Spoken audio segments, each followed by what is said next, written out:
I'm from the same department as Anna. We share the same supervisor. My name is Puya Godisi, and I'm studying the transnational mobility of middling Iranians and trying to look to see if they have anything to share with the old nomads, whether their temporary citizenships nowadays have anything to do with a new form of nomadism emerging out of.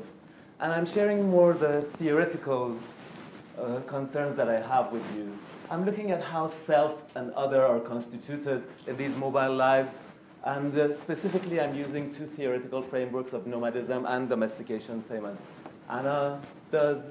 Nomadism in the world of assemblages, using Deleuze and Guattari, come from a certain ontology.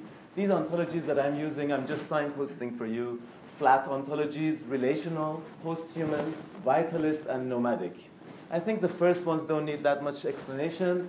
The vitalist and nomadic are the ones that I'm going to get into, and these are some of the literature that I'm using to look at the world through this assemblage theory of Deleuze and Guattari. Uses the nomadic aspects of certain assemblages that are built between the Mongolian mounted archer, the certain relationship with the bow and arrow as a tool that is used by the Mongolian and other tribe mates, and the horse that is also domesticated, versus the state apparatus that is more organizational, more territorialized, and these organizational hierarchical forms of power are assemblages that are opposed in their theory to the nomadic. But are these dichotomic, as we see, like, okay, somebody is either nomadic or state territorialized? No, they say these terms of opposition that we look at, nomadic, sedentary, immanent, transcendent, non-hierarchic, hierarchic, and the spaces that come with them do not coincide entirely with one another, and they always turn into one another, so there are nuances in between that give us different coefficients of deterritorialization, as they call it. The historical model that they used was Mongolian nomads. Ibn Khaldun also, who's the old theoretician on nomadism, uses the Bedouins.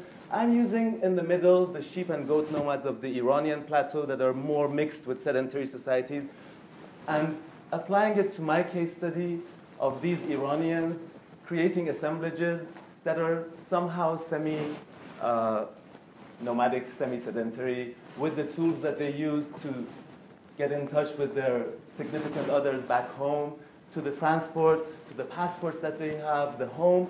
And there are, again, social psychology theories that self and other and the opinions that you hold of yourself are independent in the Western self-construal, whereas in the Eastern one, there are overlaps, and the Eastern mind normally believes that the others, the opinions that others hold of me, shape what I see of myself.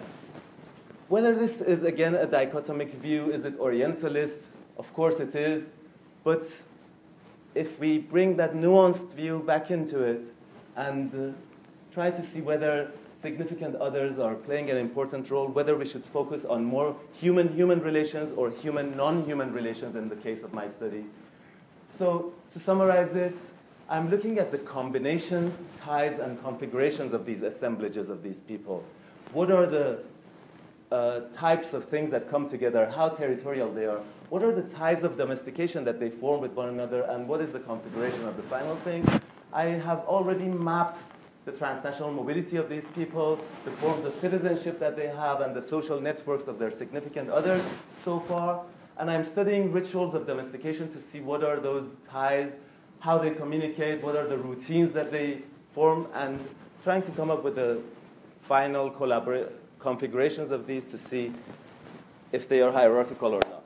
Thank you.